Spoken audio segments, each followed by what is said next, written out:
The Ilyushin Il-76 is a multi-purpose, fixed-wing, four-engine turbofan strategic airlifter designed by the Soviet Union's Ilyushin Design Bureau. It was first planned as a commercial freighter in 1967 as a replacement for the Antonov An-12. It was designed to deliver heavy machinery to remote, poorly served areas.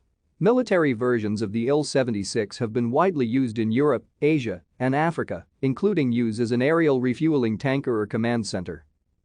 The Il-76 has seen extensive service as a commercial freighter for ramp-delivered cargo, especially for outsized or heavy items unable to be otherwise carried.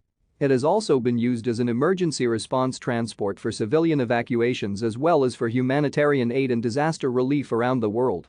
Due to its ability to operate from unpaved runways, it has been useful in undeveloped areas. Specialized models have also been produced for aerial firefighting and zero-G training.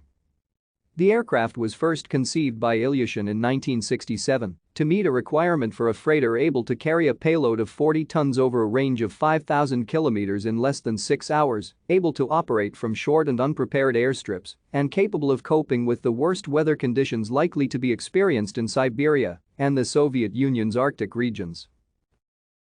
Thank you for watching. Like and subscribe if you would like to view more of our videos. Have a nice day.